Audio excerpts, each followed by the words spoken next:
Hey everybody, it is Christina. So this is one of our student success strategies videos, and this video is all about how to plan your time as a student. So lots of students have lots of things going on. As you've heard me say before, maybe you have a job or jobs. Maybe you have a job and kids or loved ones that you have to take care of. Maybe you have a job and kids and loved ones and animals and also school that you're trying to get accomplished. So lots of times students just really find there's like a time pressure on them because there's literally only so many hours in a day. In this video, I'm going to walk you through using an example of a 3-credit class and just give you an idea of how you might plan out your week. And attached to this video, you will have a weekly planner. It's blank. You'll see me working on it in this video, but I've given a submission or an edition of this for you. You can download it, save it, and if you need help filling this out for your own life and your own school schedules, you're of course welcome to make an appointment with me. Keep in mind, the video on how to set an appointment with me is in your Start Here module of this class. Okay, so let's talk about how to plan your time for a 3-credit class. In this example, we're going to use one of my personal finance classes. So this is a 3-credit class that spans over 11 weeks of a term. And what I want to encourage you is as you watch this video, think about not only this class, but other classes that you may have. Keep in mind, every teacher is different or may be different. How can you figure out what each teacher needs or wants? Well, first of all, you should look in the syllabus. Every class has a course syllabus, and there's a video on the Student Success Strategies playlist about what is a syllabus. I encourage you to go check that one out. The second thing is you could look at when your instructor has office hours. You can make an appointment or stop in and just ask your teacher the questions about how to be successful in their class. You could also ask your peers. Many times you've got friends that have had different teachers and they can give you a little bit of background on how that teacher operates or what the expectations of that teacher are. Here's what I would caution you. Just like you would not go into a grocery store, let's say Fred Meyer, and you find the Jell-O in the store, you wouldn't then go to another store, let's say Walmart, and then like cuss somebody out because the Jell-O is not on the same aisle in the Walmart that it is in the Fred Meyer. That's exactly how your college classes work. Your teachers are like different stores where you go to get information. So one teacher may have a no late work policy, where another teacher has a very flexible policy. One teacher may have where every single assignment is due on Sundays at 11:59. Another teacher may say all assignments are due on Monday at 11:59. So you, as the consumer of the education, as the learner, it's your responsibility to see, looking at that syllabus, looking at that course assignment schedule, and working with your teacher, how for you to best be successful. Okay, let's jump into talking about this 3-credit class. First, I want to dispel a couple of myths. So I'm going to be speaking about an online class. Sometimes that's called asynchronous. That means your work in the class is done online. You get to choose when you do that work. It is super convenient for students who have jobs and families and other responsibilities. An online asynchronous class means that you don't have to physically go and sit in a classroom and get the information. And you, in general, don't have to sit in front of a lecture online at a certain time. You, as the student or the consumer of the education, get to determine when is it best for me to consume this material, to review this material, and to test or assess my knowledge of this material. That's the cool thing about an online asynchronous class. Now, just like there's a positive for every negative in the world, sometimes students struggle with the online asynchronous model because you don't have to physically go to a place. You don't have to be somewhere at a certain time. We can sometimes forget about our work, and then all of a sudden, oops, it's the due date. So this video is going to help you proactively plan your time so that you get the knowledge that you paid your time, your money, your energy, and your effort for, and you lower your stress about having impending deadlines. Now, like I said, we're going to use my personal finance class as an example here. This is a 3-credit class in this example. And so when you have a 3-credit class online, you should plan about 3 hours to review the course material initially. In a face-to-face class, you would be sitting in a classroom for 3 hours during the week, and then you would have other hours committed to assignments and reading and studying and so forth. In an online class, that first 3 hours, you should just plan to do an initial dive onto the material, reading your chapters, making notes. If there's an online lecture for you to watch, you might schedule that into your time. After that initial 3 hours, it's a good idea to plan anywhere from 3 to 6 hours to review the chapter again, to take your notes, to write down any questions that come up from your review of the material, to practice your assignments, to work on homework, and to create your draft assignments. That's a big list, but it's going to be on the handout that comes with this video. So again, the first 3 hours are your initial review. The next 3 to 6 hours are all about review, notes, questions, and preparing to start your homework. That's a total of 6 to 9 hours so far.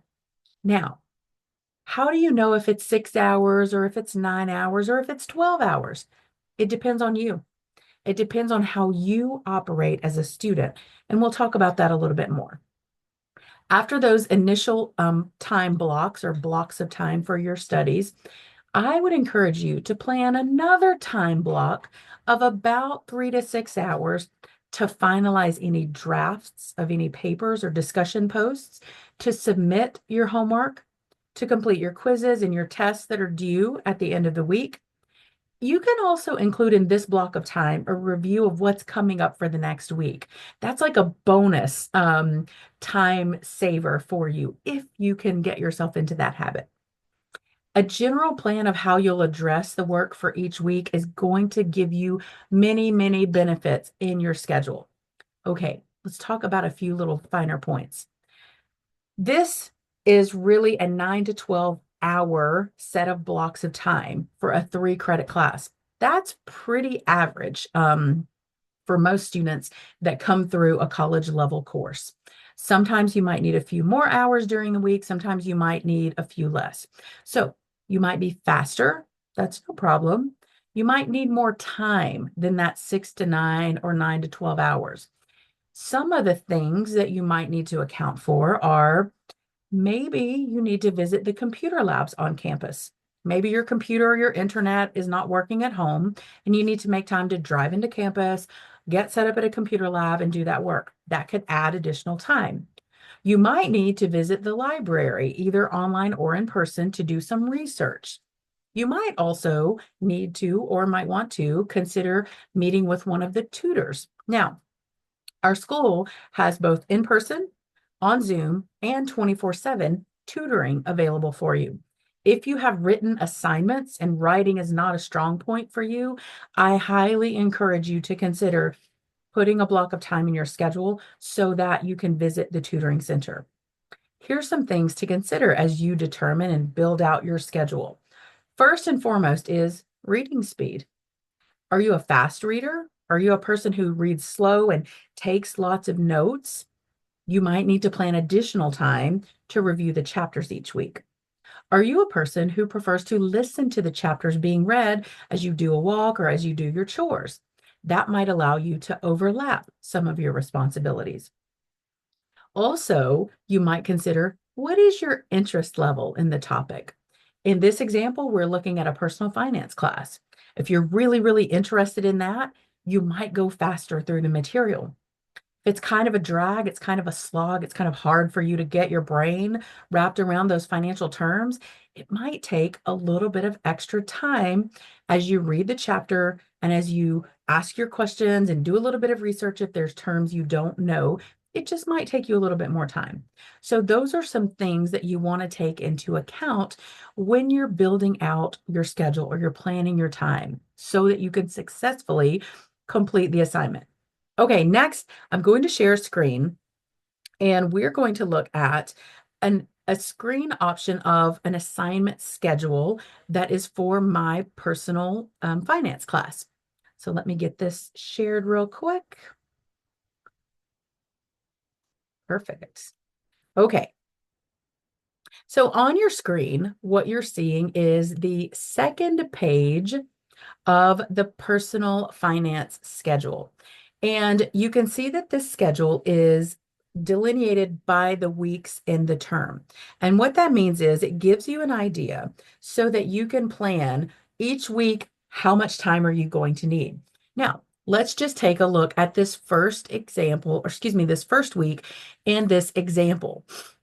So in this class during week 1, I've got an attendance verification. It says it's due by Wednesday. So I want to make sure when I'm putting things on my calendar that I make myself a note. Hey, don't forget that that assignment is due on Wednesday. I also can see that I've got chapter 1, which is about understanding the financial planning process. So I can make a pretty healthy assumption that I'm going to need to read that chapter. I'm going to need to do some assignments and some practices within that chapter. Now, what's not listed on this assignment schedule is that in this class, there are 3 assignments every single week. There is a very small point assignment, just an engagement activity. There's a practice, and then there's a test. So 3 assignments each week I need to plan some time for to make sure that I have blocked on my schedule and I've got adequate time where it's quiet and I can do those 3 assignments in addition to my studying. Now, carrying down, I can see week 2, there's 1 chapter. Week 3, there's 1 chapter. Oh boy. Week 4, I'm going to be covering 2 chapters. And those chapters are managing my cash savings and making automobile and housing decisions. Now, if you've bought a car before, okay, chapter 5 might be a little bit easier for you. If you've bought a house before, it might be a little bit easier for you.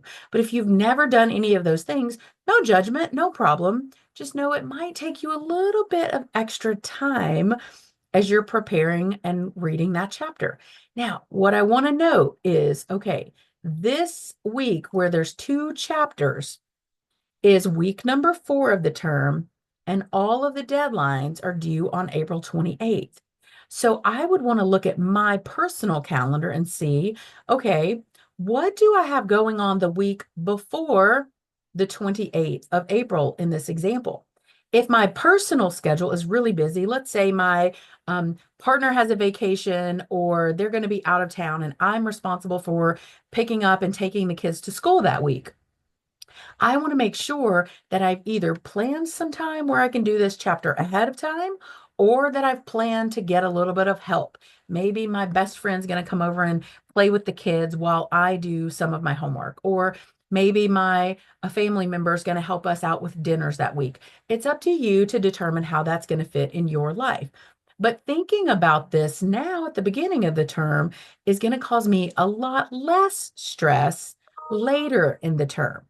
Okay, so that's looked at really the assignment schedule. I can see there's a few weeks that are going to have 2 chapters, and I can also make a note here. This is really important when you're looking at assignment schedules, is what's going on at the end of the term. Because at the end of the term, all of your classes are going to have some sort of final project, final paper, final exam. There's going to be something that's due at the end of the term, and you want to make sure you take note of the date. In this class, the final assignment is due on Wednesday. So in some of the classes, it might be due on Thursday. Some of the classes, it might be due on Friday. But you just want to make sure that you take a note and look at, what do I have coming up? What is going to be due? Then, once you got that information, what I would recommend, I'm going to share now my assignment schedule. Let's pop this, or excuse me, my weekly planner. So let me stop share, and then we're going to reshare real quick so that you can see this document. Now, keep in mind, the document that I am about to show you is going to be attached to this video. So you will have the opportunity to edit this for your own purposes. So what I've got here is just a weekly planner. And you've heard me talk about time blocks a few times.